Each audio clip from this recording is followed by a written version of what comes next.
Hey guys, tonight we begin with the peculiar, occasionally gruesome, and unintentionally hilarious world of medieval medicine. A time when most doctors were 1 part scholar, 2 parts guesswork, and 3 parts confident nonsense in a very large robe. Let me know in the comments where you're tuning in from and what time it is for you. It's always fascinating to see who's joining us from around the world. Now, dim the lights, maybe turn on a fan for that soft background hum, and let's ease into tonight's journey together. You are a medieval doctor, and you're feeling extremely qualified.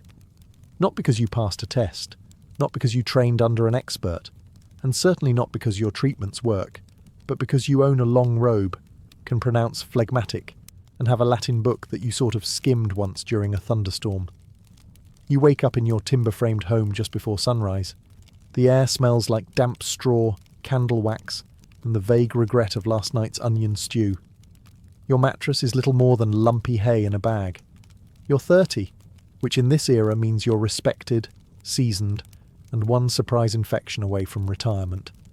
You stretch, cough politely into a cloth, and prepare for a full day of healing, a term you use loosely. You don't own a stethoscope. It hasn't been invented. You don't use soap either. You trust the antiseptic power of incense and judgmental glares. No official credentials hang on your wall, but no one asks. After all, you speak Latin, own 4 entire books, and once declared a man cured after he vomited in 4 directions. You're basically a miracle worker. You dress carefully. Long woolen robes to show you're educated, and a big hat to hide the fact that you don't know what's causing all the boils. You sling your medical bag over your shoulder. It's filled with knives, dried herbs, and the faint hope that no one asks you to explain how kidneys work. Today, like most days, you'll inspect urine, declare people humorally imbalanced, and maybe drain a pint of blood from someone with a toothache. You're not worried. You've done this dozens of times. Probably. And if things go badly, you have your fallback excuses. Bad air, sinful behaviour, or Mars being in the wrong house again. Worst case, you recommend prayer and back away slowly. You finish your bread, take a sip of weak ale, safer than the water, and step outside. You're not just a man. You are a physician, a healer, a scholar, and absolutely no one needs to know that you once treated a stomachache with mashed garlic and pigeon feathers. Your secret's safe, for now.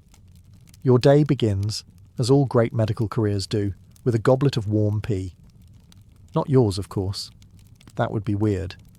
This one belongs to your first patient, who had the courtesy to deliver it in a clay jar shortly after sunrise. It's still warm. Freshness matters in your line of work. You set it on the table like a fine wine and hold it up to the light. What little light you have streaming through your tiny smoke-stained window.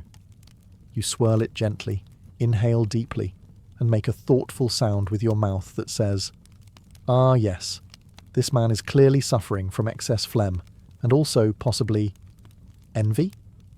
Welcome to uroscopy, the medieval art of diagnosing illness by examining urine. Its colour, clarity, scent, thickness, and, yes, occasionally taste are the primary diagnostic tools in your arsenal. Forget stethoscopes. Forget thermometers. You've got 16 shades of yellow, a vague chart from a monastery in Flanders, and an instinct honed by years of pretending to know what you're doing. Clear and pale. That's good. Deep orange? Liver trouble. Murky brown? Probably hot bile or punishment from Mars. Blue? Witchcraft. Definitely witchcraft. If your patient's urine has bubbles in it, that might mean they're about to die. If it doesn't, you might still tell them they're about to die, just to be safe. After all, people appreciate honesty. You might even warm the sample with a candle to wake up the humours, a bit like microwaving soup before serving it. You then record your findings on a little wax tablet and scribble something vaguely Latin that even you'll struggle to read later. And when your patient nervously asks what's wrong, you nod wisely, point at the jar, and say something like, "Your collar is inflamed, and your spleen is melancholic. Avoid figs, loud noises, and women named Agnes." You hand them a pouch of herbs, a small talisman, and possibly a leech. and send them on their way feeling both confused and vaguely reassured. Because in the end, what matters isn't curing them. It's sounding like you could if you really wanted to. As a medieval doctor, you don't ask your patient if they've been sleeping, eating properly, or exposed to mouldy bread. No, you ask the real questions, like, how often have you been visited by black bile this week? Because everyone knows your body is controlled by 4 sacred fluids: blood, phlegm, yellow bile, and black bile. It's not about bacteria, or viruses, or nutrition. That's future nonsense. The human body is basically a boiling cauldron of wet medieval soup, and your job is to make sure none of the ingredients are winning. Let's say your patient is angry and flushed. Clearly, too much blood. The cure? You take some of it out. They're tired and pale? That's excess phlegm. Probably from eating cold foods or talking to someone with low moral character. Yellow bile means they're irritable and vomity. Black bile? That one covers just about everything else, including nightmares, melancholia, and poetry. Your entire medical strategy is just advanced plumbing with a moral edge. You adjust the humours with diet, herbs, enemas, vomiting, bleeding, or ideally all of the above. If the body is hot and moist, you recommend cold and dry food, because the answer to internal imbalance is clearly more imbalance, but in the opposite direction. Your patient doesn't need logic. They need sage boiled in goat milk while facing east. Of course, no 2 doctors agree on exactly how much bile is too much. But that's fine. Disagreement makes you sound deeper. You use phrases like humoral disquiet and temperamental flux to cover any gaps in knowledge. The important thing is to look serene while they panic. And if they die, well, it wasn't your fault. It was their phlegm, or perhaps Saturn, or that sinful lifestyle they led before asking you for help. Either way, you retain your dignity. Because in medieval medicine, the humours must be obeyed, even if no one, including you, fully understands what they're doing. It's not about healing, it's about balance, and sounding impressive while recommending mustard plasters for a broken rib. As a medieval doctor, you believe in balance, specifically, the balance of humours. And when things feel off, say your patient has a fever, or a headache, or a bad dream involving pigs, there's only one solution: let the blood out. You don't need a diagnosis. You need a bowl, a blade, and the courage to act before breakfast. The idea is simple. Blood is hot and moist. If someone is too hot or too moist, or just mildly annoying, a little drainage brings them back to harmony, or unconsciousness. Either way, your work is done. You might open a vein in the arm, or behind the knee if you're feeling fancy. The neck is reserved for serious cases or especially dramatic flair. And don't worry, you've got a chart from a 12th century monk that tells you which vein corresponds with which organ. It's probably right. He seemed confident. Your patient lies down, arm extended, face pale, though that might just be anticipatory regret. You tie a tight cloth to make the veins swell, say something Latin to sound learned, and make the cut. The blood begins to flow. You nod solemnly. Your assistant faints. You collect the blood in a ceramic bowl. There's no set amount, just enough for the patient to stop complaining or start wobbling. Some doctors claim they can read the illness in the blood's thickness or smell. You mostly pretend you can too. Occasionally you swap the blade for a leech if you want something more hands-free and significantly more wriggly. Leeches are quiet, reusable, and always hungry. They're also excellent listeners. When it's over, you wrap the arm, offer some weak ale, and advise rest. Not too much, though. Sloth increases phlegm. If the patient walks away, you declare them improved. If they pass out, successfully purged.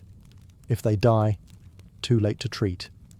Because in your world, bloodletting isn't just a cure, it's a lifestyle. And you haven't even had your turnip porridge yet. You finish your morning bloodletting routine, wipe your hands on your robe or the nearest apprentice, and prepare for the day's real opportunity, house calls. Specifically the homes of those who can afford things like walls, servants, and not dying.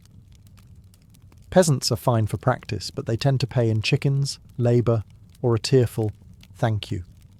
Noble families, on the other hand, pay in coin, compliments, and occasionally awkward invitations to dinner where someone is visibly dying at the table.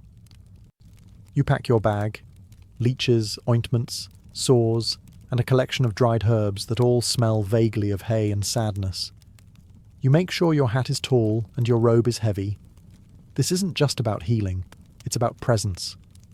Upon arrival at the manor, you're greeted by a servant who clearly distrusts you but says nothing because you're wearing velvet and carrying a bag of knives. The air smells like beeswax, damp stone, and boiled something.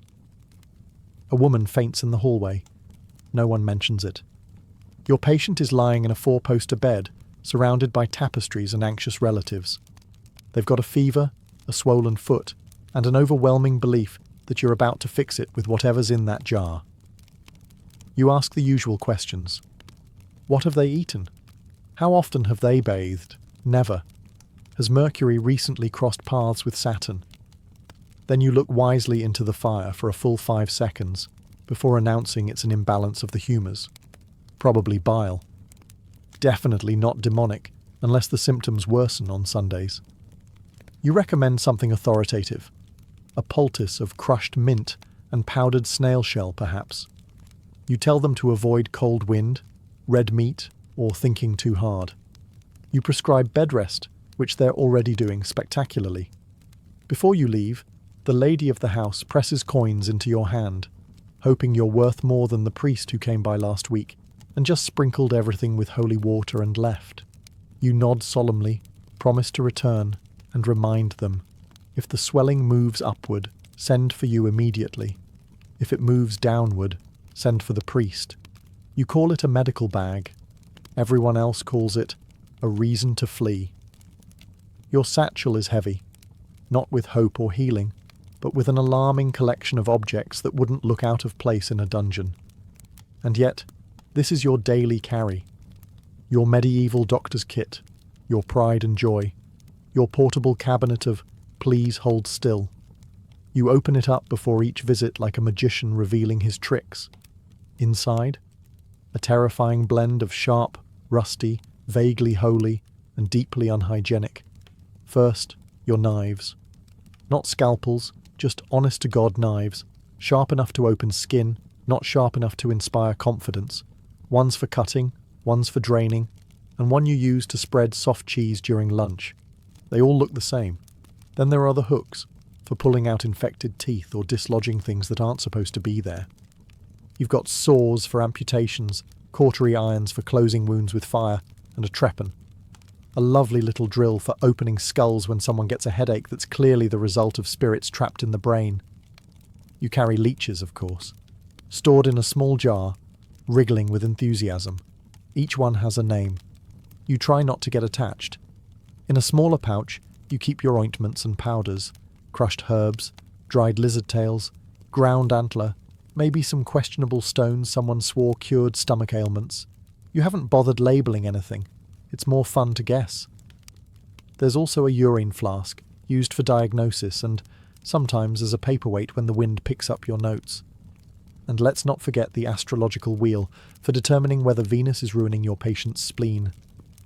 Bandages, rare, soap, theoretical, clean water. You wrap it all in a cloth that hasn't been washed since the last plague, and hope no one asks why the blade has dried blood on it. Relic of Saint Sebastian, you explain. They nod in reverence. You both move on. And somehow this bag, this terrifying, clanging, possibly cursed object, gives you authority. You walk into a room, open it, and people assume you know exactly what you're doing. Which, in a way, you do. You're doing your best, just not with gloves. You walk into the sick room, take one look at the pale, sweaty nobleman lying on the bed, and immediately consult the most logical source of medical guidance, the sky. That's right, you're not just a doctor. You're a celestial cartographer of human suffering. And in your world, no diagnosis is complete without confirming whether Saturn is in opposition, or if Jupiter is being particularly judgmental today. You reach for your trusty zodiac chart, covered in symbols that would terrify a modern science teacher. Aries governs the head, Pisces rules the feet, and everything in between is divided neatly across the horoscope like a medieval game board. If the patient's stomach hurts and the moon is in Virgo, that's clearly a bad omen. Not for you. For them. You nod slowly, dramatically. The patient watches, wide-eyed, as you mutter about Mercury retrograding near their liver. The stars, you explain, control the flow of humours in the body. Mars causes fevers. Saturn causes melancholy. Venus? That one causes inappropriate swelling and awkward family drama. Timing matters. You wouldn't dare perform bloodletting while the moon is waxing. Everyone knows that's how you get spontaneous fainting and marital problems. And God forbid someone gives birth during a solar eclipse. That's practically begging for the child to grow up with a limp and strong opinions. Patients rarely question this system. After all, it sounds smart, and it gives them something vague to blame their ailments on, like Mars being angry instead of "you licked mouldy bread again." You sometimes chart their personal horoscope just to pad the consultation. Birth hour, rising sign, position of the moon when they first sneezed 3 days ago.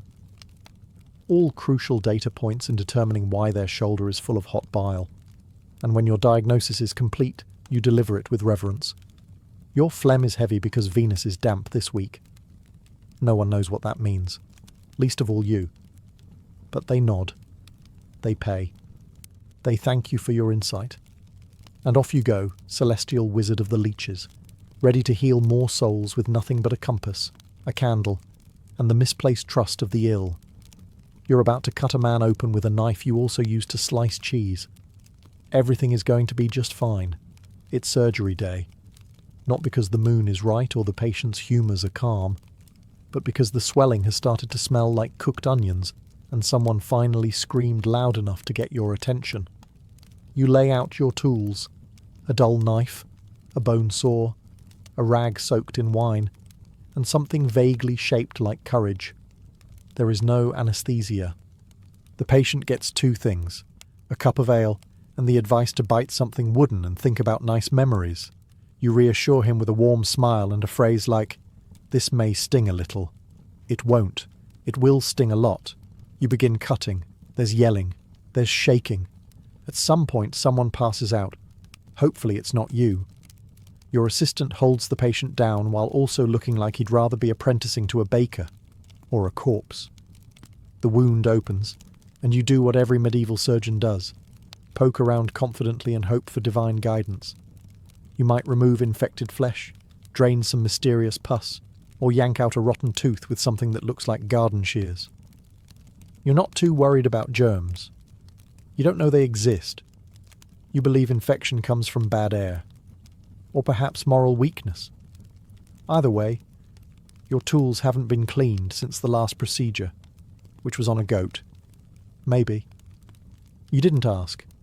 Once the job is done, you pour wine on the wound, for cleansing and theatrics, then seal it with hot iron or spider webs soaked in oil, both of which are medically questionable but sound impressive.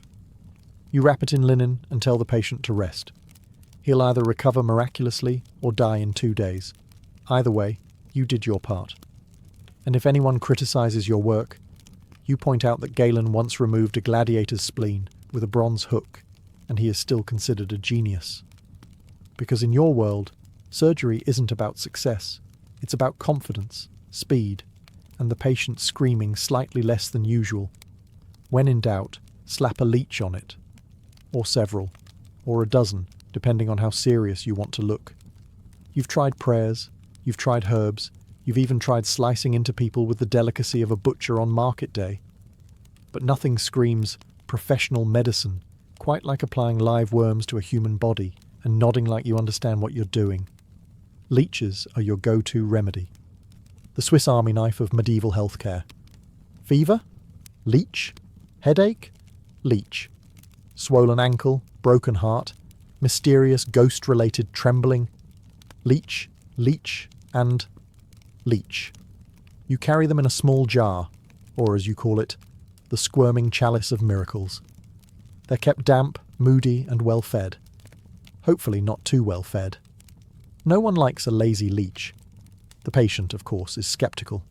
They see a slimy black worm and assume you're mad. But you assure them this is a refined and ancient practice used by learned men in fine robes. You don't mention that some of those men were monks guessing wildly, or barbers just trying to distract clients from the smell of boiled socks. You select a healthy-looking leech, plump, energetic, eager for blood like a tiny Gothic vampire. You apply it to the skin, often behind the ear or on a veiny bit of forearm, and wait. If it latches on quickly, you smile and say, "Ah, yes, the leech agrees with your imbalance." If it doesn't, you mutter something about Mercury being in retrograde and try again. Soon, the leech swells with blood. Your patient turns pale. You pretend this is entirely normal. You say things like, "He's drawing out the toxins," or "Your bile was misbehaving." Once the leech is full, you remove it with salt or vinegar. Or, if you're feeling cruel, you just let it drop off on its own, dramatically bloated and deeply satisfied. The patient, dizzy and concerned, asks if they're cured. You say, "We've taken a promising first step." Translation, you have no idea. But the leech looks pleased. And sometimes that's enough to keep everyone believing in the magic, because in the end, the best thing about leeches is that they do all the work, and they never ask for payment. As a medieval doctor, your understanding of the human mind is, let's say, interpretive. You've got no psychology degree, no neuroscience, and absolutely no interest in understanding the long-term effects of stress. What you do have is a solid belief that if someone's behaviour is unusual, it's either sinful, supernatural, or both. Your first patient of the day is a woman who hasn't spoken in 2 weeks. She stares at walls, occasionally hums, and once threw a spoon at her husband's cousin. In your book, this can only mean one thing: possessed by spirits, possibly plural. You perform your standard diagnostic ritual. Ask the priest if he's available, sprinkle some holy water, and light a candle that smells vaguely of despair and goat fat. Then, with the utmost seriousness, you tell her family that she's been overtaken by melancholy, caused by an excess of black bile, or a minor demon named Gregory. Of course, melancholia is your catch-all diagnosis for sadness, anxiety, introversion, poetry, and any woman who reads too much. Your treatment options include herbal compresses, bleeding, forced prayer, or if things get really spicy, an exorcism.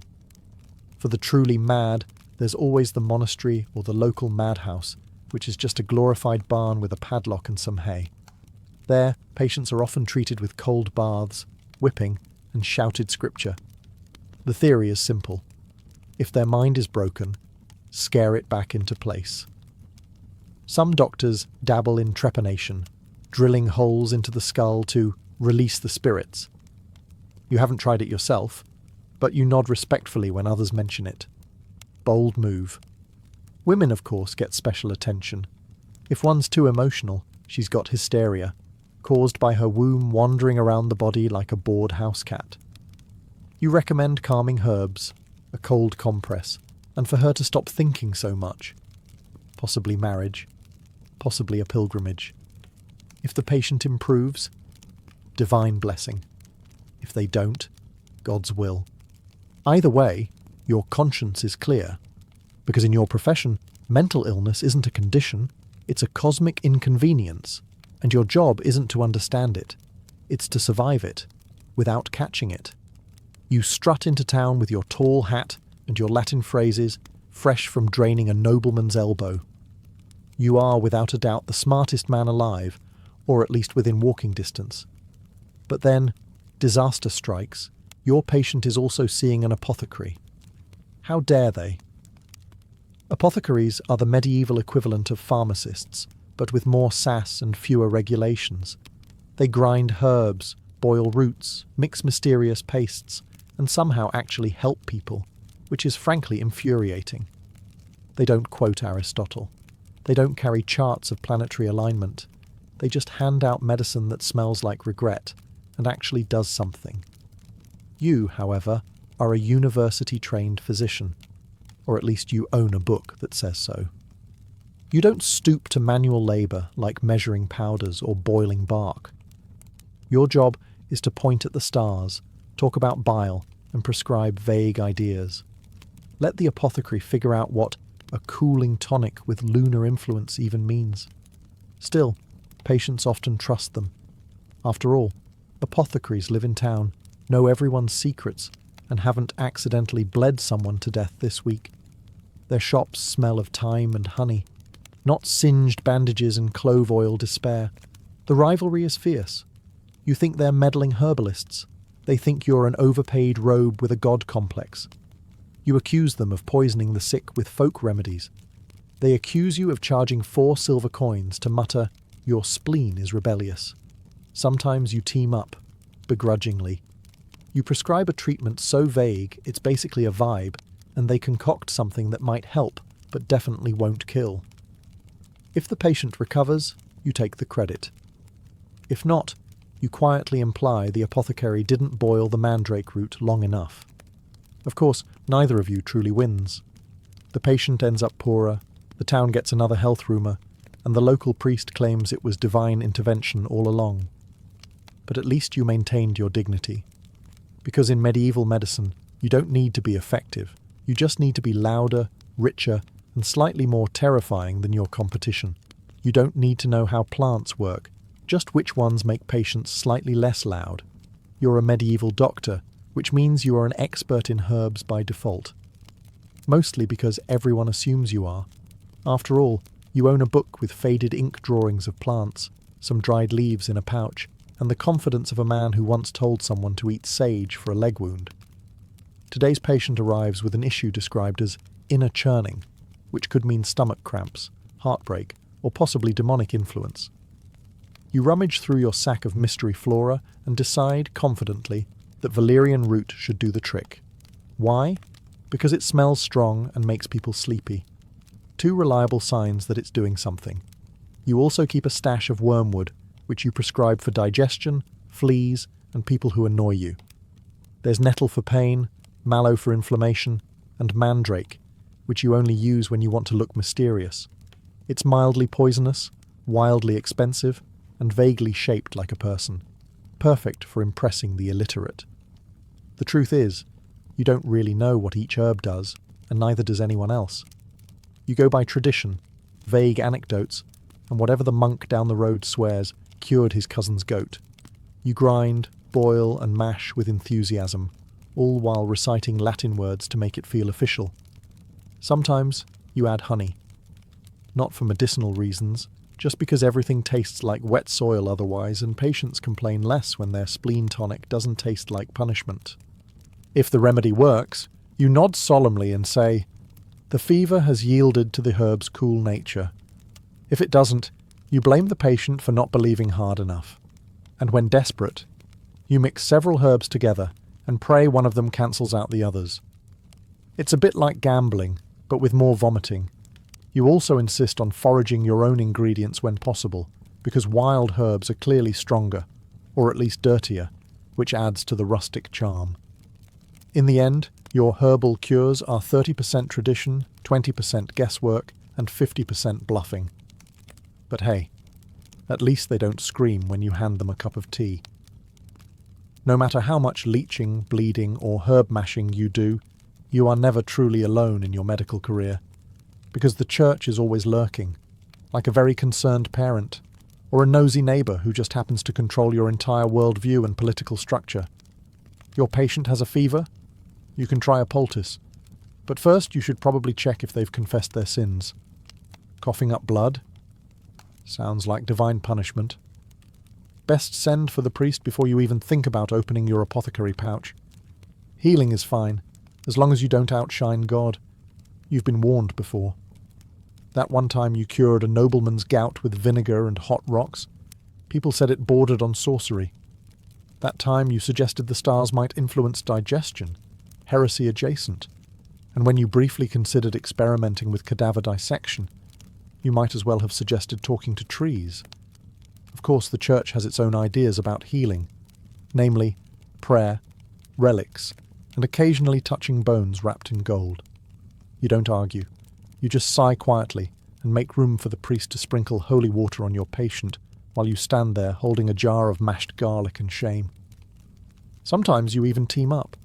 You provide the earthly treatment and the priest provides the heavenly reassurance. If the patient gets better, it's a miracle.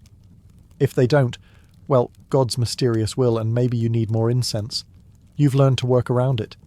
You begin your treatments with a quick "May God guide my blade" and end with a firm "Amen," just in case someone's listening. You also keep a small crucifix in your bag, not for healing, but for warding off suspicion when someone accuses you of thinking too much. You are, after all, a man of science, a vague, squishy, blood-soaked version of science. But still, just not the kind that questions the church. If the limb is rotting, infected, or just generally upsetting to look at, why not remove it? It's the medieval way. You've bled, you've purged, you've leeched. You even tried praying near the patient while waving a handful of thyme. And still, the leg looks worse than a loaf of bread left in the rain for 3 weeks. That's when you know it's time to amputate. You don't take this decision lightly, mostly because it's heavy work and you skipped breakfast. But when the wound is black, the smell is unnatural, and the patient's groans have turned into ominous silence, you sharpen the saw. The setup is simple. You find the patient a sturdy table and a strong friend to hold them down. An assistant fetches the amputation kit: 1 saw, 1 tourniquet, 1 rag to bite, and 1 large jug of ale for medicinal purposes. Not for the patient, for you. You explain the procedure gently, using words like necessary, heroic, and possibly survivable. The patient turns pale. You nod understandingly. You would be nervous too if someone with your level of training were coming at your thigh with a glorified bread knife. You tie the tourniquet tight, say something about balance and humours, just for show, and start cutting. Slowly at first, then with increasing urgency once the screaming hits full volume. The saw bites through skin, fat, muscle, and eventually bone. You pretend not to wince. You're a professional. Once it's off, you toss the limb into a nearby bucket and immediately cauterize the stump with a red-hot iron. The smell is unforgettable. You blame the candle wax. Then comes bandaging.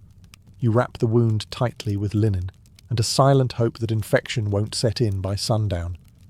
You advise the patient to rest, avoid cold wind, and, if possible, not die. If they survive, you are a miracle worker. If they don't, you solemnly declare that the corruption had spread to the soul. In truth, it's a brutal procedure, but sometimes amputation is the only way to save a life, or at least slightly delay death while maintaining your professional reputation. You hear coughing in the distance. Time to go home and pretend you didn't. It's been a long day. You've drained blood, argued with apothecaries, applied leeches to at least 3 confused people, and removed 1 leg with the grace of a drunken carpenter. You're ready to call it a night. But then you hear it. A rattle. A wheeze. A cough that sounds like it crawled out of the underworld. You freeze. Your apprentice freezes. Even the leeches seem tense. There's only one possible explanation. The plague is back. You've seen it before. The swelling, the black blotches, the smell of onions and doom. You remember the last time it swept through. Your barber surgeon friend left town in a wagon, and your favourite baker simply stopped existing. You reach for your mask, not because it works, but because it makes you feel better. It's filled with dried flowers, vinegar-soaked cloth, and misplaced confidence. You don't understand disease transmission, but you do understand that if the sick people come too close, you mysteriously stop being a doctor. You pack your tools quickly. There's no time for farewells. You mutter something about lunar interference and fasting as you back away from the village. The thing is, medieval medicine has no real answer for plague. You can't bleed it out, you can't poultice it, and you definitely can't chant it into submission. Your treatments range from burning herbs to lighting entire neighbourhoods on fire. One of those occasionally works. You consider writing down your findings, but decide against it. You'd rather not be remembered for suggesting garlic water as a cure for the end of humanity. Instead, you head for the countryside. Maybe visit a monastery, Maybe take up winemaking. Anything that doesn't involve open sores and deeply suspicious groaning, because as a medieval doctor, you know when to treat. And more importantly, you know when to disappear. The leeches wriggle in agreement. The stars say it's time. And your robe smells like burned basil and regret. You vanish into the mist like a medical magician with no answers. And the townsfolk? They'll say, he did everything he could. Which is technically true. He just did it from far away. Imagine walking into a grand medieval cathedral. Stone columns rise like trees. Incense fills the air, and stained glass windows scatter divine light across the pews. Normally, you'd expect solemn monks chanting Latin prayers and bishops draped in regal vestments. But not today. Today, there's a man up front in a bishop's mitre, and he's drunk. His robes are backward, his face is smeared with ash, and he just blessed the crowd by sticking out his tongue and mooning the altar. Welcome to the Feast of Fools, one of the most outrageous spectacles ever tolerated by the medieval church. Held every year around the New Year, particularly in France. The Feast of Fools was a sanctioned explosion of disorder. The idea was simple. Take the most rigid institution in medieval Europe, the church, and turn it inside out for a day. Choir boys dressed as clergy. The low-ranking deacons elected a fool bishop or lord of misrule, who presided over mock masses filled with parody, flatulence, and sometimes literal barnyard animals. Imagine the janitor becoming CEO for 24 hours and doing everything backward, blindfolded and wasted. That's the level of absurdity we're talking about. But here's the wildest part. The church didn't just allow this, they hosted it. In fact, the festivities were often organised by cathedral chapters themselves. Why? Because the rigid social hierarchy needed a pressure valve. Life in medieval France was suffocating. Peasants obeyed landlords, clergy obeyed bishops, and everyone obeyed God. Or else. The Feast of Fools was their one legal chance to scream, laugh, and mock everything that oppressed them. It was like Mardi Gras meets an exorcism. Participants paraded through the streets wearing masks, playing lutes, singing lewd songs, and shouting blasphemies with the gleeful immunity of jesters. Sometimes they even rode donkeys into churches. Holy water was replaced with wine. Sermons were rewritten as bawdy poems. The air smelled of ale and candle wax and chaos. But it wasn't just silly fun, it was social satire in disguise. These people knew exactly who they were mocking. The elites who ruled them from ivory towers and golden thrones. And for just one day, the joke was finally on them. The result? Holy anarchy, sung in perfect choirboy harmony. Every kingdom needs a ruler, even one built on chaos. And during the Feast of Fools, that ruler wasn't a king, bishop, or baron. It was the Lord of Misrule, a crown-wearing court jester elected from the lowest ranks of the clergy, or sometimes even the town's most absurd drunkard. Picture this. A gangly teenager from the cathedral choir, barely able to grow a beard, is suddenly paraded through town on a makeshift throne made of beer barrels. He's wearing oversized bishop robes, a mitre crafted from pigskin, and he blesses the crowd by flinging cabbage at them. This is no joke.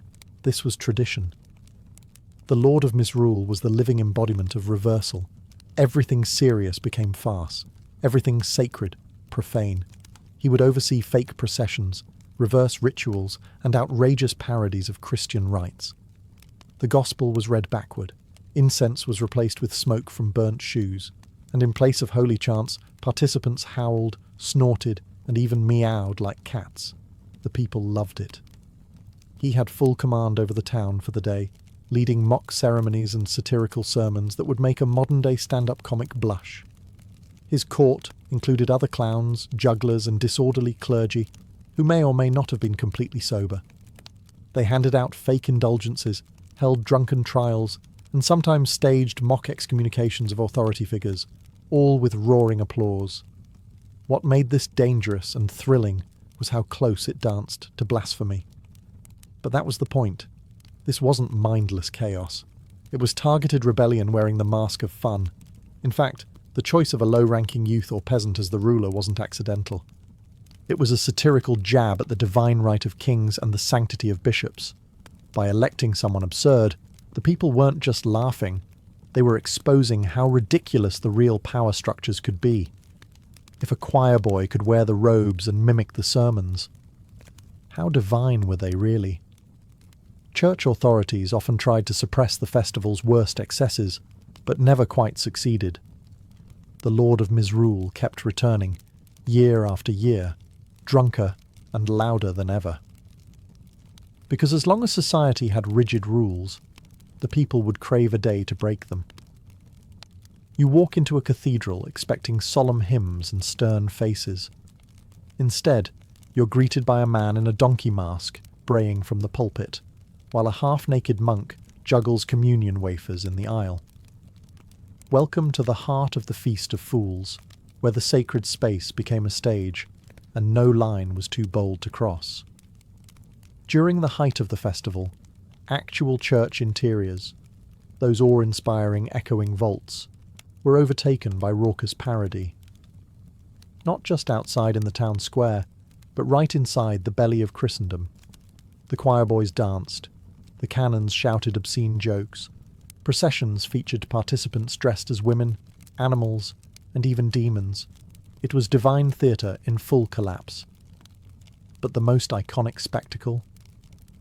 The Ass Mass, where a donkey was led into the cathedral, allowed to bray at key moments in the service, and sometimes even answered the priest's lines. At the conclusion, instead of Amen, the congregation would cry, Hee-haw, hee-haw, in perfect unison. It sounds absurd, because it was. But these acts had a biting undertone. They weren't just mocking the rituals, they were mocking the rigidity, hypocrisy, and self-importance of the church's hierarchy. The people knew the rules, and that's what made breaking them so satisfying. Priests and bishops were often torn. Some leaned into the joke, allowing the madness to play out in hopes it would burn itself out. Others were furious, trying desperately to stamp it out, condemning it as heretical and indecent. Papal bulls were issued, bishops wrote angry letters, and laws were passed to restrict the abuses. And yet, it kept happening. Why? Because the cathedral wasn't just a holy place. It was the beating heart of the town, the one place everyone had to take seriously every other day of the year. Turning it into a carnival ground wasn't just fun, it was liberation. For one wild day, the stone walls that symbolized divine authority became the backdrop for fart jokes and beer-soaked pageantry. Even the clergy couldn't help but laugh sometimes. Because when your daily life is drenched in fear of sin, confession, and eternal damnation, the chance to bray like a donkey in God's house, that's priceless. What makes a joke funny in medieval France? Dressing up like a bishop and performing a mock exorcism on cheese, or preaching a sermon in gibberish Latin while wearing underpants on your head. During the Feast of Fools, humour wasn't just encouraged, it was weaponized. And its sharpest target, the very rituals that held society together. The parody was surgical. Participants knew the Mass by heart. They had to, after all. Most of the performers were subdeacons, minor clergy, or choir boys. That meant they understood the liturgy well enough to twist it. The result was absurd, blasphemous, and hilariously accurate. They mimicked prayers with crude rhymes, turned psalms into drinking songs, and delivered sermons that praised gluttony, lust, or the holiness of wine. These weren't just jokes for the sake of laughter. They were thinly veiled commentaries on the growing disconnect between the clergy and the people. When a parody mass swapped incense for manure smoke, it wasn't just for shock, it was a critique. One notorious example involved a fake blessing of sausages during a mock Lent, complete with solemn chants and holy gestures. In another, a faux bishop blessed the crowd while urinating in a bucket hidden beneath his robes. Offensive? Yes. But it made a point.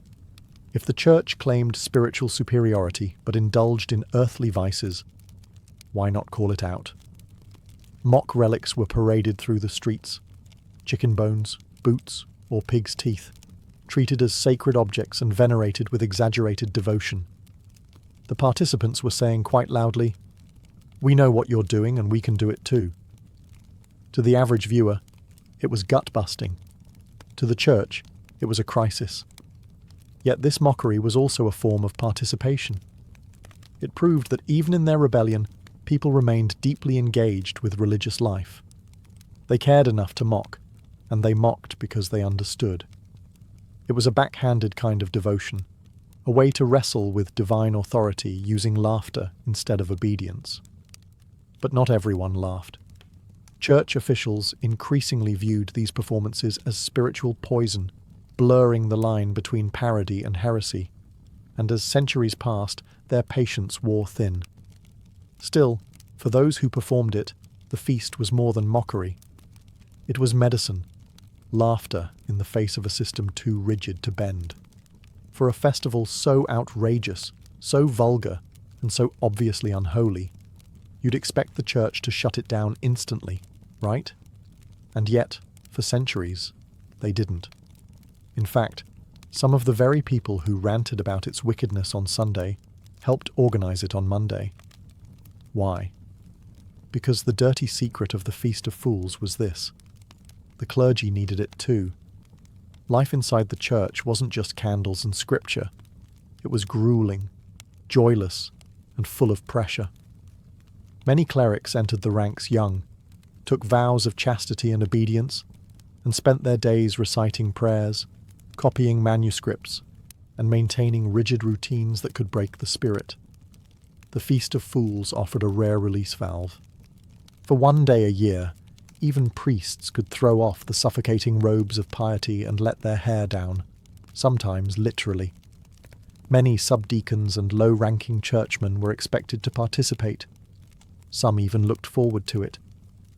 It was their moment in the spotlight, where they could perform, entertain, and indulge without consequences. They parodied their superiors, mocked church politics, and ridiculed religious hypocrisy from the inside. The festival was irreverent, yes, but also intensely clerical. The people who understood the church best were the ones turning it into a circus. And let's be honest, some bishops turned a blind eye because they enjoyed it. It was easier to allow a day of chaos than to deal with secret rebellions or festering resentment. Better to laugh once a year than to crack under the weight of silence. There were even rules around how far the satire could go. Informal, of course, but understood. It was a game, with unspoken limits. Push too hard and you'd hear about it. But toe the line with cleverness. You'd get a wink and a mug of ale. Still, not everyone inside the church approved. Reformist voices began to grow louder by the late Middle Ages, calling the festival an embarrassment to Christian dignity. Preachers thundered from pulpits that devils danced among the fools, and that the laughter echoing through cathedrals would someday be replaced with wails of damnation. But the truth lingered, whispered in cloisters and sacristies. Sometimes, the ones who wore the cross by day needed to wear a jester's cap by night, just to stay sane. Outside the cathedral, the madness spilled into the streets. The Feast of Fools wasn't just an inside joke for the clergy. It was a full-blown community revolt dressed in comedy. Bakers stopped baking. Blacksmiths joined parades. Housewives turned into queens for a day. And every alley echoed with song, laughter, and the occasional drunken duel over who could burp the Lord's Prayer the loudest. Shops closed. Markets transformed into makeshift stages. People traded their work clothes for ridiculous costumes, clowns, demons, animals, or twisted versions of authority figures. Mock trials were held where the accused were charged with crimes like excessive seriousness or failure to dance. The punishment? A pie to the face, or being paraded around town wearing nothing but a bedsheet and a chicken on your head. And the people loved it, because for most of the year, the average medieval person was crushed under taxes, famine, disease, and the ever-present threat of eternal damnation. There was no escape from hardship, except, briefly, during the feast. And while it looked like fun and games, something deeper was happening. The people were talking back. They were using humour as a weapon, laughter as rebellion, and absurdity as resistance. No one was safe. Kings, lords, even the Pope might be represented as a drunken puppet on a cart, dragged through the mud by giggling children. These were bold, even dangerous acts, but hidden behind a layer of comedy. Satire gave the powerless a voice, and as long as it was wrapped in a joke, they could say what they really felt about those who ruled over them. Even children joined in. In some towns, they elected a boy bishop who would parade through the streets with mock clergy trailing behind. This was more than cute. It was a direct challenge to the hierarchy. If a child could lead a procession, what made the actual bishop so special? Of course, local authorities grumbled. Some towns tried to limit the excess. But enforcing seriousness during the feast was like trying to mop up a flood with a biscuit. The festival blurred every line, sacred and profane, ruler and ruled, real and ridiculous. For one glorious day the world turned upside down, and nobody wanted it to end. It couldn't last forever. By the late Middle Ages, the Feast of Fools had attracted the attention of more than just local bishops and grumpy town officials. Now the church hierarchy in Rome began to take a hard look at what was happening in its own sanctuaries, and they were not amused. You can imagine the horror in papal circles. Sacred cathedrals turned into wine-stained theatres, the Mass reduced to crude slapstick, and young clerics mooning altars in front of weeping statues of the Virgin Mary. The mockery had gone from tolerated to scandalous. And worst of all, it wasn't dying out. It was getting more creative. Popes began issuing bulls condemning the festival, calling it sacrilegious, demonic, and a threat to Christian order. The most notable blow came in 1445, when the Church of Sens, one of the oldest and most prestigious archbishoprics in France, officially banned the feast. Other regions followed. Penalties were introduced for participants. Clergy caught mocking rituals could be defrocked. Towns that allowed the celebration were warned they'd face excommunication. But the feast didn't go quietly. Even as formal bans were issued, underground versions flourished. People just moved the celebration into back alleys, private homes, or disguised it as a different holiday. The spirit of the feast lived on in other festivals, like the Carnival and Mardi Gras, where masks, satire, and mock authority remained central themes. And let's be honest, the church didn't just kill the feast because it was offensive. They killed it because it was dangerous. When peasants mock priests and choir boys parody bishops, it blurs the line between reverence and rebellion.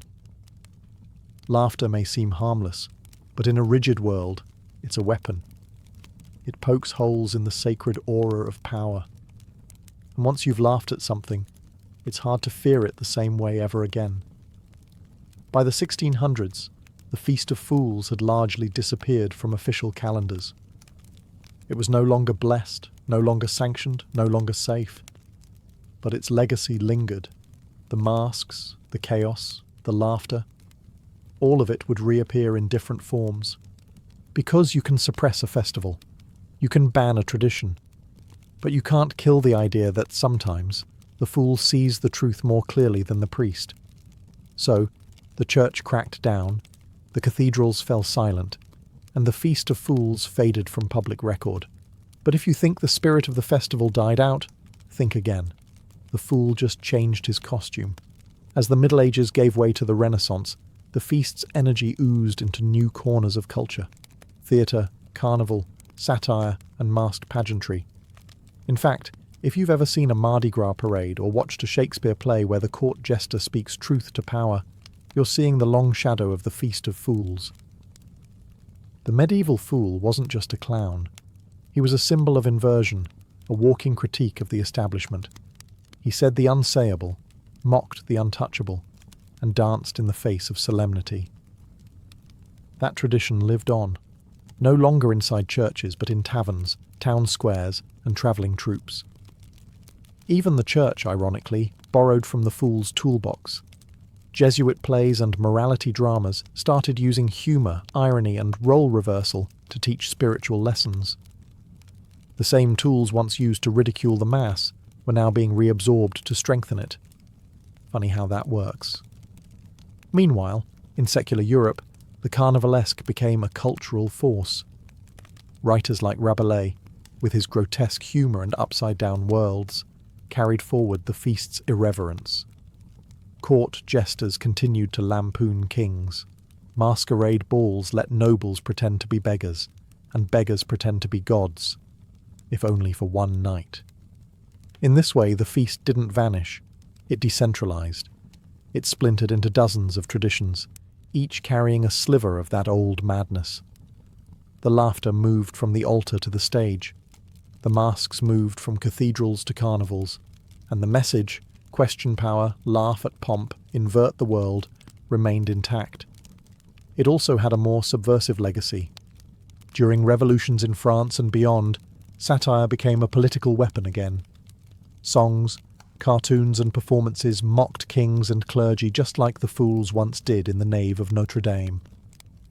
The fool may have traded his donkey for a printing press, but he was still whispering rebellion behind his grin.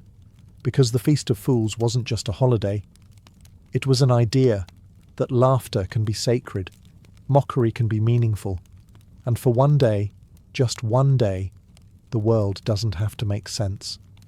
The Feast of Fools may be buried in history books now, but its message echoes across centuries. There is power in the absurd.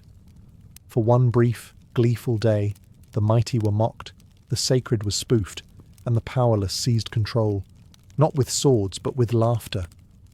It wasn't just a party, it was an inversion of the entire medieval worldview.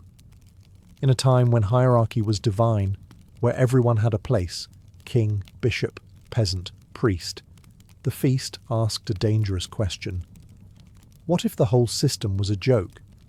What if the bishop's hat looked better on a donkey?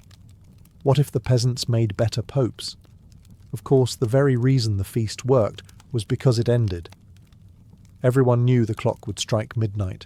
The robes would come off. The fools would go back to sweeping floors. But that temporary rupture in the fabric of reality made everything else more bearable. It was a kind of spiritual release valve, a sanctioned bit of madness that kept the wider madness of daily life from boiling over. In modern times, we've inherited that spirit without realizing it. Every April Fool's Day prank, every stand-up comic taking shots at politicians, every carnival float mocking the powerful. They all owe a debt to those rowdy French clerics braying in cathedrals.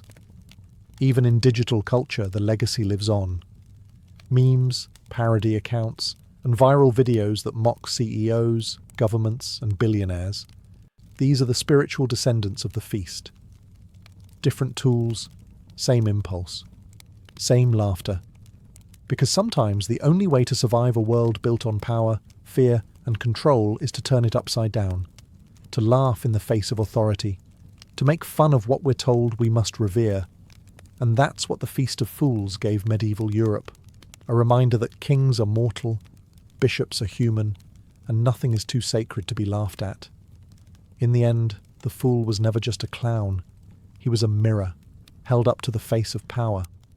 And for one glorious, chaotic, wine-soaked day every year, the world looked in that mirror and saw the truth.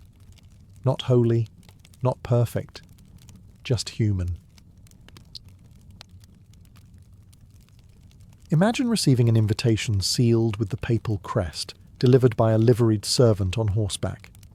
You've been summoned to dine with His Holiness Pope Alexander VI, head of the Catholic Church and patriarch of the infamous Borgia family. It's not just a dinner, it's the dinner, and everyone who matters will be there. Diplomats, merchants, noblemen, cardinals, and maybe a few hired assassins pretending to be poets. You dress carefully, wondering if this is your rise or your ruin. Because a Borgia banquet wasn't just a meal, it was a stage. Behind the wine, the music, and the silk-draped tables was a swirling storm of ambition, lust, and blood. Every toast had a hidden motive. Every smile was laced with calculation. And every guest knew, somewhere in the back of their mind, that the wrong word or the wrong goblet could be the end. The stories surrounding these banquets are the stuff of legend. Some say Pope Alexander dined beneath frescoes of naked gods, while musicians played suggestive madrigals, and Lucrezia Borgia, draped in jewels, flashed flirtatious glances at rival kings. Others whisper about secret doors, hidden passages, and servants trained not only in etiquette, but in silence. And then there's the poison. Ah, the poison. If you listened to the gossip that flowed through Rome like sewage, you'd hear of poison rings, slipped powders, and wine that tasted faintly of almonds. Some swore that Cesare Borgia, the Pope's charming but brutal son, carried a flask of cantarella, a legendary slow-acting toxin, ready to dispatch rivals during dessert. Was it true? Or just propaganda spun by jealous enemies? Hard to say. But here's the terrifying part.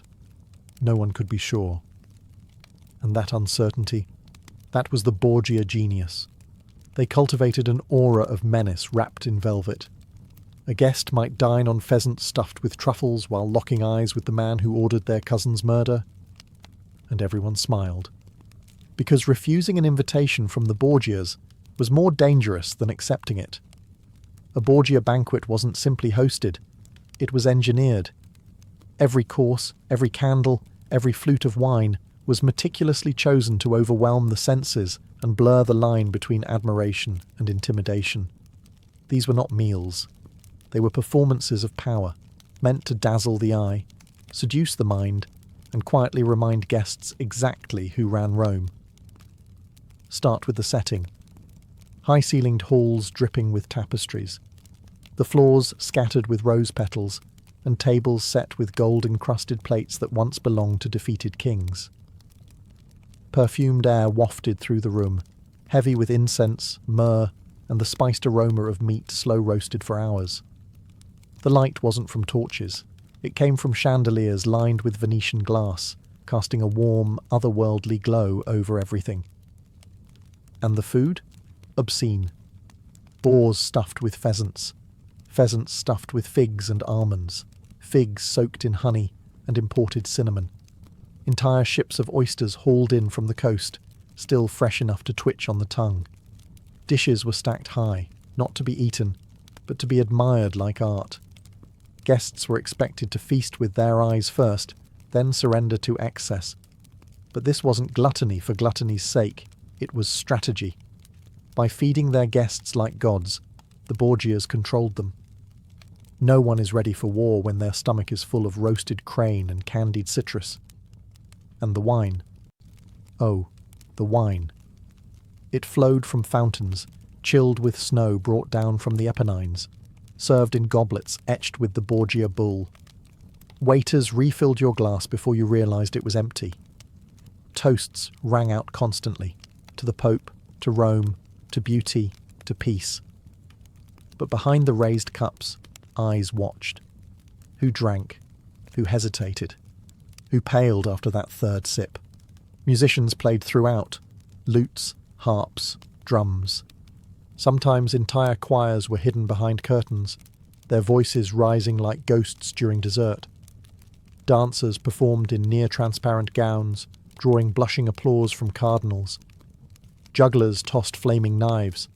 Fire breathers sent sparks up into the vaulted ceiling. Everything had a double meaning. Every extravagance whispered, "We have the wealth, the influence, the pleasure, and the poison. Sit, eat, enjoy." And so you did. Because to refuse their hospitality was an insult. But to enjoy it, that could be dangerous too. At the heart of every Borgia feast sat a vision draped in silk and scandal. Lucrezia Borgia. Beautiful, brilliant, and endlessly controversial. She was more than just the Pope's daughter. She was the hostess of Rome's most infamous affairs. With golden hair, soft smiles, and an intellect as sharp as any dagger in her brother's sleeve, Lucrezia wasn't there to decorate the table. She owned it. Guests adored her, or feared her. often both. Her presence turned any meal into theatre. She would glide between diplomats and dukes with the ease of a practiced politician, offering compliments that cut like glass and laughter that made even the most guarded men lean in. Her dress would shimmer with gold thread, her neckline daring, and her words always deliberate. Everything she did was calculated performance. Some said her charm was supernatural. Others whispered that she was a pawn, used by her father and brother as bait in their deadly political games. But those who watched her closely at these banquets saw something different. Control. Lucrezia knew exactly how to command attention, disarm suspicion, and shift the balance of power, sometimes with a single toast. She toasted often, and people drank. That was the problem. The stories, of course, followed her like a perfume trail. Guests who flirted too boldly or asked too many questions were said to fall mysteriously ill days later. Lucrezia was rumoured to wear a hollow ring, filled with powdered poison, which she could tip into a goblet with a gentle flick of the wrist. Truth? Fiction? The beauty of her presence was that no one could tell, and that uncertainty made her even more dangerous. At one banquet, it's said she recited a love poem while staring directly at a visiting ambassador, whose sudden death days later set off a minor diplomatic crisis. The Borgias claimed illness. Rome whispered murder. But still, they came. Everyone did. Because missing a banquet hosted by Lucrezia Borgia meant missing the very centre of power, and possibly insulting a woman who could turn a smile into a sentence. She didn't need to raise her voice. She had the room in the palm of her poisoned hand. While Lucrezia played the siren at the head of the table, Cesare Borgia lingered in the shadows, watching, measuring, planning. He didn't need to smile. He didn't need to speak. His presence alone could silence a room. And at every banquet, whether seated beside his father or stalking the edges of the crowd, Cesare was the one everyone truly feared. Dressed in black velvet with gold trim and a sword that was more than ornamental, Cesare radiated menace. His movements were smooth, practiced, calculated. He could toast a foreign duke and slip a threat into the conversation without ever raising his voice. And the way guests responded, laughing too hard, sweating too much, glancing nervously at their wine, made it clear. They knew exactly who they were dining with. These banquets weren't just for show. For Cesare, they were intelligence operations. He observed alliances form and crumble over a shared platter of roasted lamb. He tested loyalties with offhand remarks and gauged the ambitions of minor nobles with a single raised brow. His enemies made mistakes under the influence of wine and music, and Cesare remembered every one of them.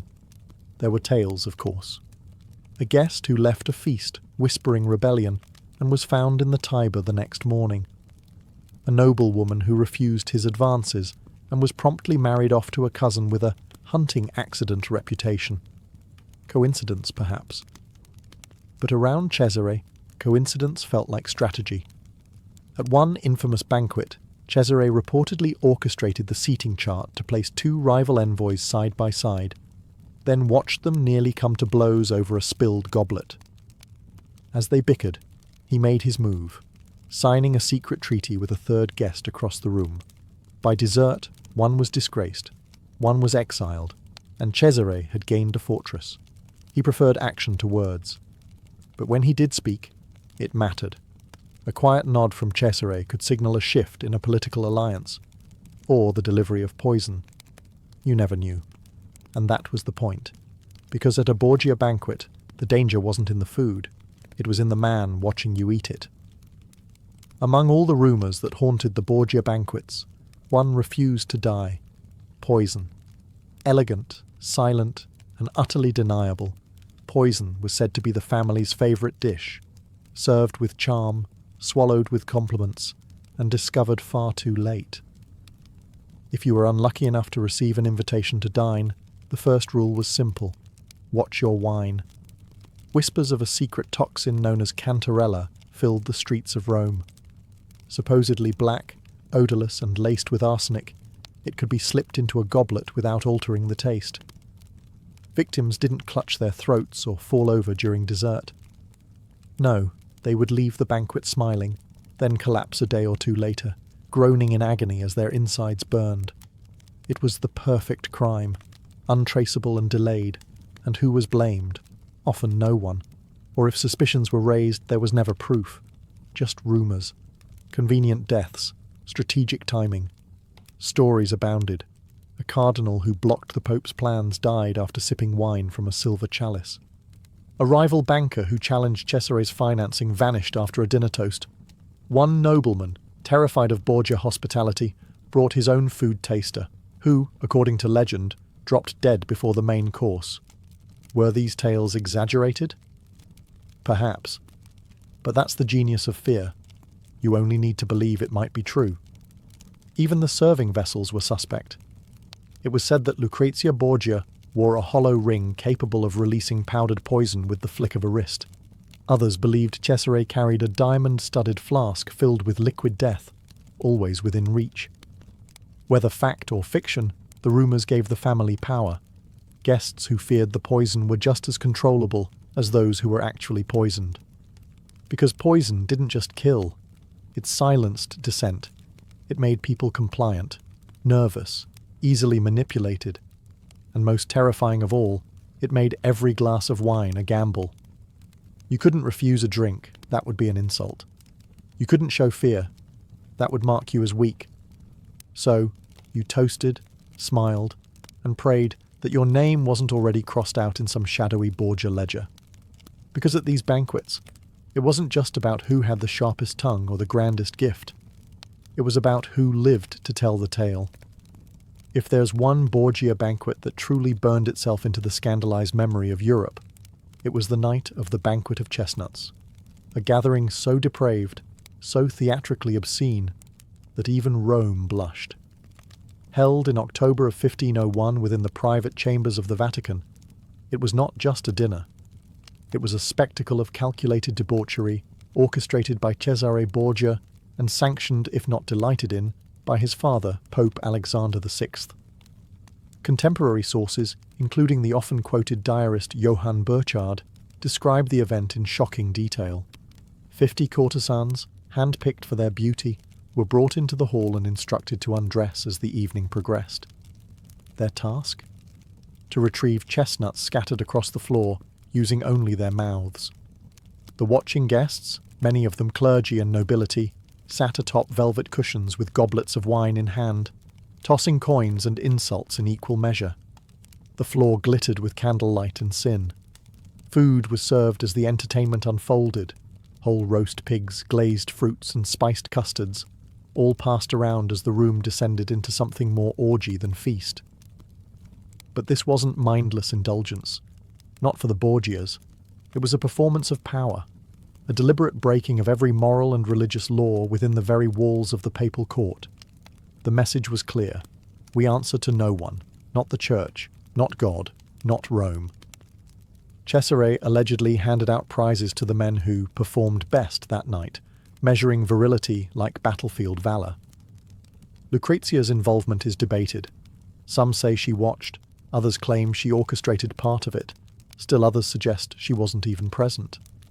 But the association was enough to blacken her name for generations. Many historians argue the event was exaggerated, twisted by enemies eager to smear the Borgia name. And perhaps it was. But the very fact that such stories could be believed, about a pope and his children, tells you everything about the reputation they had built. Because even if only half of it were true, the Banquet of Chestnuts wasn't just a party. It was a warning. At a Borgia feast, pleasure was power, spectacle was politics, and no vice was too great to be paraded in the open, especially when the Pope himself was applauding. Behind the silken curtains and overflowing wine cups, there was something even more chilling about the Borgia banquets. They took place in the heart of the Vatican. Not in some distant palace, not in a private villa hidden from judgment, but in the sacred halls of the papal court. Where cardinals prayed by day, they feasted by night.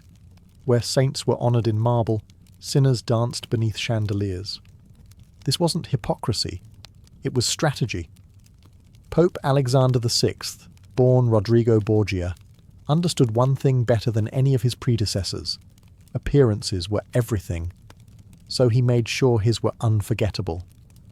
The feasts he held were not just indulgent, they were designed to blur the lines between the holy and the profane, to test the limits of papal power. If he could turn the Vatican into a theatre of excess and still wear the keys of St. Peter, then who could challenge him? Banquets spilled across frescoed corridors, echoing through chapels and courtyards. Religious paintings looked down on overflowing platters and bare-shouldered courtesans. Cardinals dined next to poets, spies, and mercenaries. The church's most sacred space became a set piece of domination, a visual reminder that under Alexander's rule, nothing was sacred but his will. Even foreign envoys were drawn into the act. The banquets became diplomatic traps, occasions for watching, listening, and manipulating. A single raised eyebrow from Cesare or a soft murmur from Lucrezia during dinner could shape the outcome of entire wars, and all of it happened beneath the glowing ceilings of the Apostolic Palace. Many outside the Vatican were horrified. Reformist voices already rising across Europe seized on the rumours like wildfire. How could the Pope, the Vicar of Christ, preside over orgies and murder masked as feasting? How could God's house smell of roasted game and perfume? But that was the Borgia gamble. Rule so outrageously, so visibly, that no one dared call your bluff. And for a while, it worked. Until it didn't. Because even the most dazzling feast must eventually end. The candles gutter. The guests depart. The wine runs dry. And in the silence that follows, the world begins to ask, what did we just witness? A celebration of power, or its final desperate performance? There was always a strange tension at Borgia banquets, beneath the flattery and laughter, behind the velvet curtains and golden goblets, because everyone knew that some guests didn't leave. At least, not the way they came in. It was the unspoken rule of every Borgia gathering. What happened at the table could change your future, or end it entirely. Sometimes a guest would arrive full of swagger, convinced they were untouchable. A rival noble, a troublesome cardinal, a merchant who had crossed Cesare in negotiations. They'd be seated prominently, toasted graciously, and fed like royalty. And then, nothing. No violence, no scandal. Just absence. A few days later, news would spread. They'd fallen ill, or vanished, or drowned in a canal. Rome learned quickly that an invitation from the Borgias was both a compliment and a threat. Some of the disappearances were subtle. A young noblewoman critical of Lucrezia was last seen dancing at a Vatican feast. Her estate passed quietly to a family ally. The Spanish envoy loudly opposed to Alexander's papacy died peacefully in his sleep the night after attending a banquet. When his body was examined, unofficially, his lips were black. Others were more dramatic. One diplomat was said to have collapsed during dessert, face first into his plate of candied quince. The room froze. Cesare reportedly stood, sighed, and said, "Remove him. He has lost his appetite." Were all of these deaths truly orchestrated? It's hard to say. The Borgias had enemies eager to smear them, and every unexplained illness became part of the legend. But that legend had power. Because it wasn't the actual deaths that gave the banquets their reputation. It was the possibility. Every guest knew they were being watched. Every toast carried risk. Every mouthful of food might be the last. The psychological pressure was immense, and that was the point. Even if the poison wasn't real, the fear was. And fear is a weapon more effective than any dagger. So they smiled. They laughed. They clinked glasses and praised the hosts. And deep down they wondered, had they said too much? Offended the wrong person? Been seated a little too close to Lucrezia? Because once you entered a Borgia banquet, you were no longer a guest. You were a piece on the board. Like all banquets, the Borgia feasts eventually came to an end. But not with a toast. Not with applause. With whispers. Accusations. Collapse. By the early 1500s, the grandeur had begun to rot from within. Pope Alexander VI was aging. Cesare, once unstoppable, was growing reckless, and the enemies they had toyed with for years were no longer content to play the game. The knives were out. Alexander died suddenly in 1503. Ironically, some say, from poisoned wine meant for someone else. According to rumour, both he and Cesare fell ill after a shared meal, likely at one of their own banquets. The irony was exquisite. The hunter, undone by his own methods. Cesare survived but was never the same. His power crumbled, his allies turned, and he died a few years later in exile, bloody, broken, and far from the table where he once reigned like a prince of shadows. Lucretia curiously endured. She left Rome, married into nobility, and transformed into a respected duchess. Some say she repented. Others believe she simply learned how to hide her game better than her brothers. But the banquets, their true legacy, outlived them all. They became myth. Horror stories whispered in candlelit taverns. Cautionary tales told by diplomats. Inspiration for novels, operas, even television centuries later. The image of a poisoned cup, a smiling pope, a chestnut-strewn floor, it never quite left the Western imagination. Because the Borgia banquets weren't just about indulgence. They were a metaphor. A feast where pleasure masked danger, where every bite could be betrayal, and where power was never served without a cost. The table was the battlefield. The courses, the strategy, the guests, players, or pawns. And in a way, the world never stopped imitating them. Political dinners, state banquets, backroom deals over champagne and caviar, these are the descendants of the Borgia feast. The poison's more discreet now. But the tension? Still very much alive. So the next time you're at a lavish table, surrounded by smiles, flattery, and clinking glasses, ask yourself, who's actually in charge here? And more importantly, what's really in your wine? Imagine a world without jails, police, or iron-fisted kings. A world where the law didn't come from a distant throne, but from the soil beneath your feet and the clan at your back. This was early medieval Ireland, a land ruled not by empires, but by kinship. And in this intricate web of tribal loyalty, justice had a name: Brehon law. For over 1,000 years, long before the English crown arrived with parchment and prisons, Brehon law governed the island with quiet resilience. It wasn't written in a statute book or enforced by sheriffs with swords. It was oral, flexible, and deeply rooted in community and honour. There were no executions, no life sentences. Crime wasn't just an offence against the state, it was a tear in the fabric of society, and that tear had to be mended, not punished. Let's say a man broke another's arm in a fight. Under feudal law, he'd be thrown in a dungeon, or worse. Under Brehon law, he'd owe an honour price, a carefully calculated payment in cattle, silver, or goods, determined by the victim's rank, reputation, and injury. The goal wasn't to inflict pain. It was to restore balance, to make the injured party whole again, and allow the community to move forward without spiralling into revenge. This legal code didn't serve kings, it served clans. Every individual was tied to a kin group, and that group was responsible for their actions. If a man couldn't pay his fine, his family paid it. If someone committed a crime, the victim's family had a right to seek compensation, not blood. It was law shaped for a world where people lived side by side, generation after generation.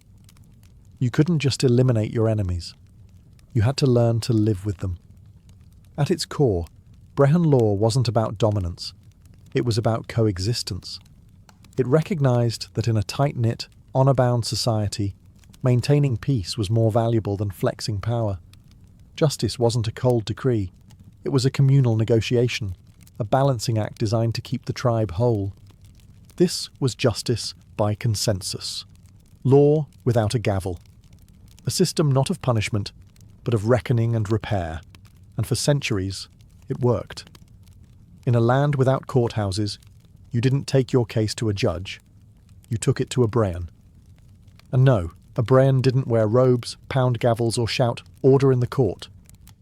These were not enforcers. They were interpreters, mediators, and guardians of memory, because for most of Irish history, the law wasn't written down. It was memorised, passed orally through generations of trained legal scholars. Brehons were chosen from elite legal families and trained from a young age. Think of them like living libraries. A Brehon could recite centuries-old case law from memory, quoting precedent with poetic cadence. Their job wasn't to impose punishment. Their job was to restore harmony, to weigh competing claims, trace genealogies, calculate restitution, and recommend a fair solution. It was law as storytelling. And these were the storytellers trusted to speak truth in tense moments. But there's a twist. Brehons had no authority to enforce their rulings. They couldn't summon warriors or levy fines by force. Their power rested entirely on trust. If a Brehon was wise, impartial, and consistent, people listened. If not, they were ignored. Simple as that. This created a legal culture based on reputation, not coercion. A Brehon's credibility was everything. Their rulings had to be persuasive, balanced, and fair, because there were always other Brehons. If one seemed biased or corrupt, a disputing party could take their case elsewhere. This competition kept the system honest, and it wasn't just the elite who had access to them. Poets, farmers, craftsmen, everyone had the right to seek out a Brehon. The law was complex, yes, but it was shared. It belonged to the community, not to a bureaucratic elite. If you could argue your case well, or had someone argue it for you, you had a chance. Over time, some Brehons became celebrities. Their names appear in Irish poetry and legend. They were revered not for power, but for wisdom, for finding peace where others saw only conflict. So, in a world of feuding clans and fragile alliances, the Brehon stood as a living bridge, not between guilt and punishment, but between families, between egos, between chaos and consensus. They weren't feared, they were respected. Imagine a legal system with no jails, no shackles, no gallows looming in the town square. In medieval Ireland, there were no prison cells, because Brehon law didn't believe in locking people away. Justice wasn't about punishing the body. It was about healing the wound between people, families, and communities. If someone committed a crime under Brehon law, the focus wasn't on vengeance, it was on restoration. What was broken had to be mended. If you stole cattle, you repaid the cattle, plus interest. If you injured someone, you paid their honour price, a compensation based on their social standing and the severity of the injury. If you killed someone, their family received a blood fine, a carefully measured sum meant to acknowledge the loss and prevent further bloodshed. This wasn't forgiveness without consequence. It was justice designed for a society without a centralised state. There was no standing army, no police force. So instead, justice relied on the social pressure of clan ties and collective reputation. If you refused to pay, your family would suffer the consequences. Your honour would be damaged. You could be ostracised, boycotted, or shunned, which in a tightly knit village could mean social death.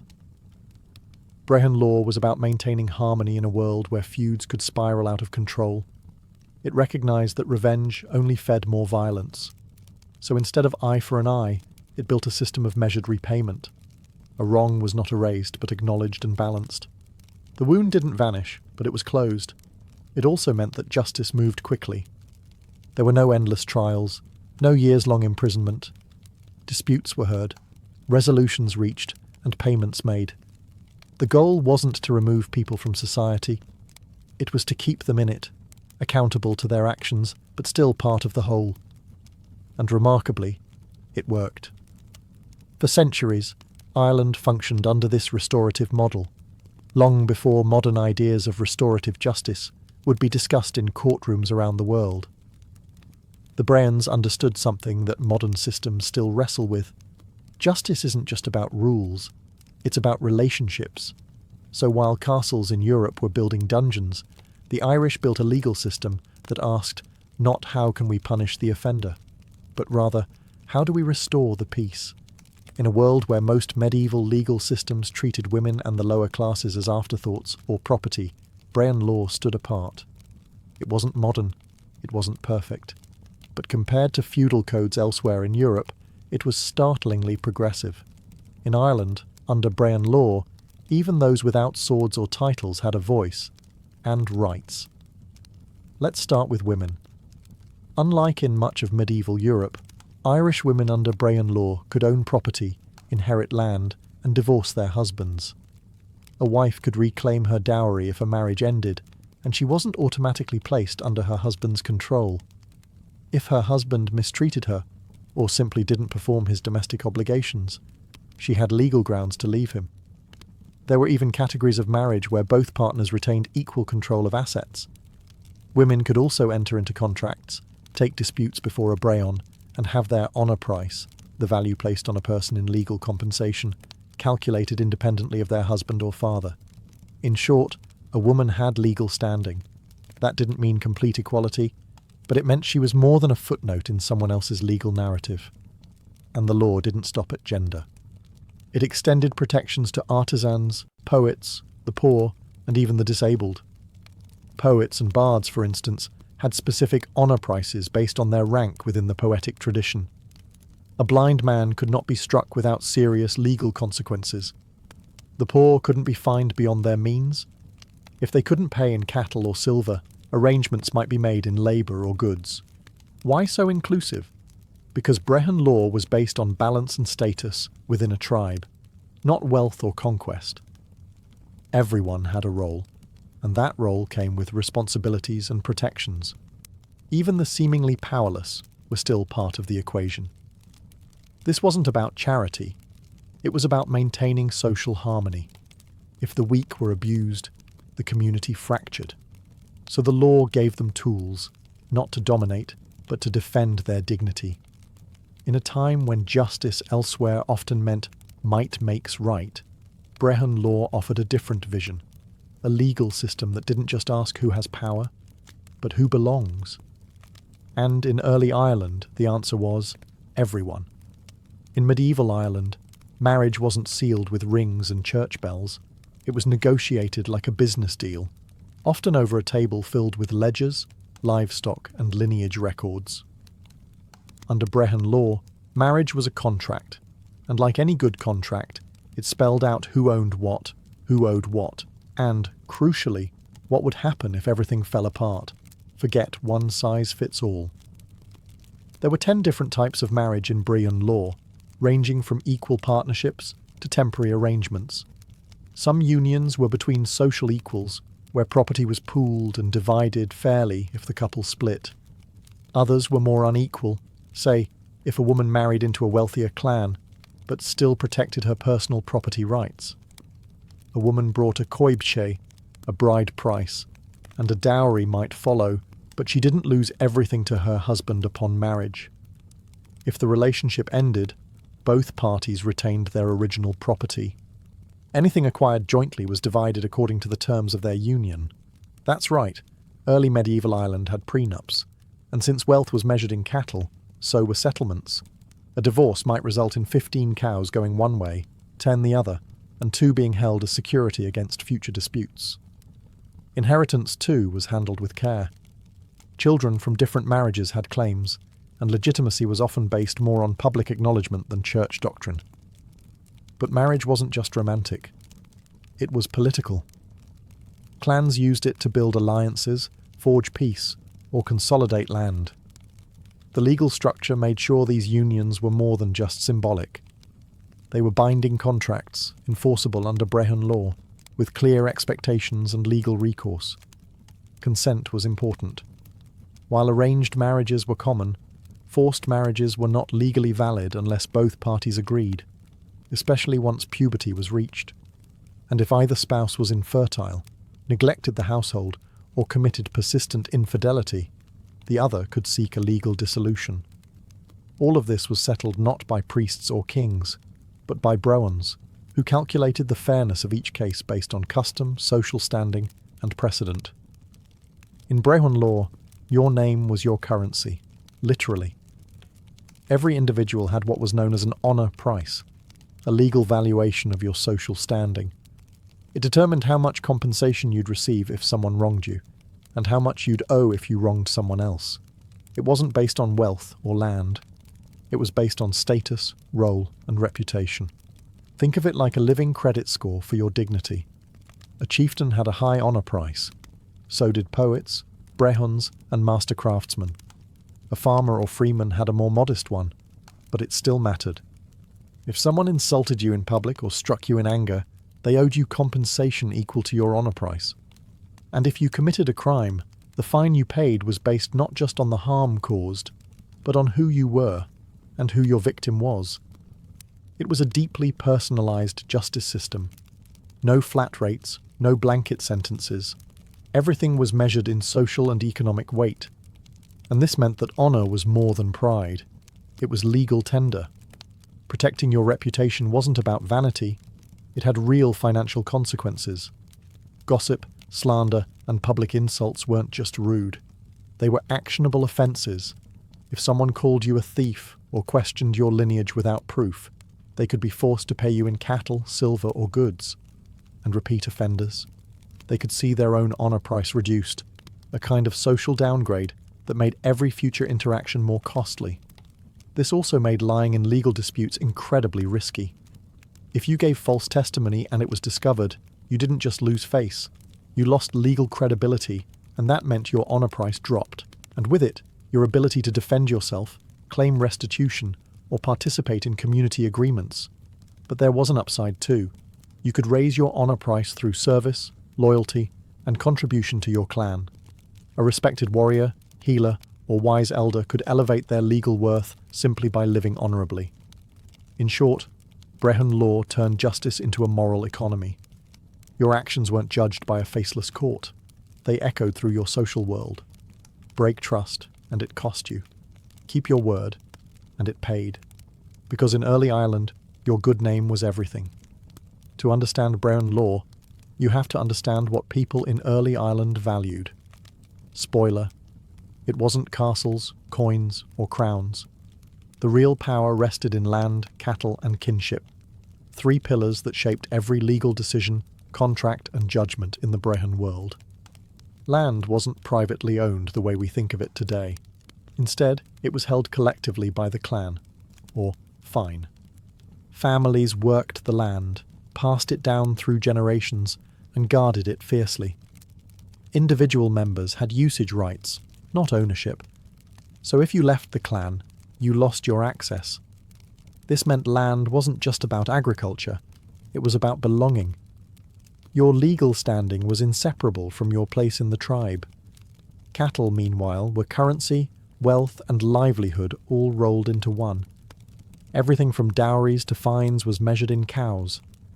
Legal texts even recorded the value of specific types: 1 cow for a bruise, 5 for a broken bone, more for killing a prized bull. To harm someone's cattle was to wound their wealth, and it triggered automatic compensation.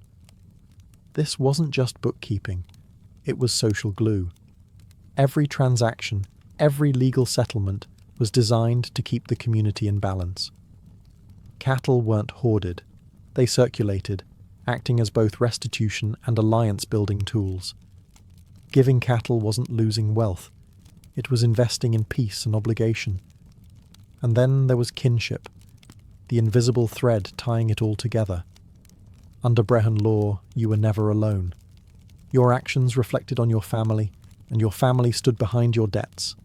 If you committed a crime, your kin paid the fine. If someone hurt you, your kin helped collect. Disputes weren't just between individuals, they were clan-level negotiations. This collective accountability created a powerful incentive for good behaviour. No one wanted to bring shame or debt on their people. At the same time, it meant justice was personal. You weren't just punished by the system, you were held accountable by your own blood. So when the Brehons judged a case, they didn't just ask, "What happened?" They asked, "Whose land was touched? Whose cattle were harmed? And which clan now bears the weight of justice?" Because in early Ireland, law was never about the individual. It was about keeping the clan and the land whole. Under Brehon law, a crime wasn't just an act against the law, it was an imbalance in the social order. Theft, assault, even homicide weren't just personal offences. They disrupted the harmony of the clan and the community. And unlike the retributive systems of feudal Europe, Brehon justice didn't come down like a hammer. It reached out like a scale. Theft, for example, wasn't punished by chopping off a hand. It was punished by repayment, often double or triple the value of what was taken. The idea was clear: restore what was lost and deter future wrongdoing. And it worked. Because in a society where your family shared in your liability, stealing a neighbour's sheep didn't just risk your reputation, it risked theirs too. Assault had its own codes. There were detailed charts laying out the value of every injury, from a black eye to a broken rib to the loss of a tooth. The honour price system applied here again, ensuring that compensation matched not only the damage but the social status of the victim. Violence wasn't ignored. It was measured. And more importantly, it was resolved. And what about murder? Even that followed the principle of restoration over vengeance. The killer didn't face the gallows. Instead, their kin was obligated to pay the arraign or blood fine to the victim's family. It wasn't just a payout, it was a public admission of guilt, an effort to calm the storm before a feud exploded. Because in a clan-based society, feuds could last for generations. One murder could spark a cycle of violence that swallowed entire families. Brehon law offered another path. It asked, can peace be restored through compensation? Can we prevent more bloodshed by recognizing loss and making it right? This wasn't forgiveness. It was justice through reconciliation. And it took work. Brehons had to navigate tangled family loyalties, political rivalries, and deep emotional wounds. But they did it. Because the alternative, vengeance without end, was far more dangerous. At its core, Brehon law didn't aim to erase wrongdoing. It aimed to contain it, to absorb the shock of human failure and reroute it through custom, negotiation, and compensation. In other words, it wasn't about punishment. It was about preserving peace. For over 1,000 years, Brehon law held Ireland together, not with chains or crowns, but with consensus, custom, and community. But by the late Middle Ages, that balance began to unravel. The old ways clashed with a rising tide of foreign rule, centralised monarchy, and a very different idea of what law should look like. When the Normans arrived in the 12th century, they brought feudal law, rigid, hierarchical, and based on royal authority. To them, Brehon law seemed alien, too local, too soft, too pagan. The English crown, especially in the Tudor and Stuart eras, saw the Irish legal tradition as not just different, but dangerous. By the 17th century, Brehon law was formally outlawed. Brehons were stripped of their authority. Their judgments were dismissed as irrelevant. Gaelic lords who clung to the old system were branded rebels or traitors. English courts took over, imposing prisons, executions, and land seizures where once there had been cattle fines and clan negotiations. And yet, Brehon law didn't vanish overnight.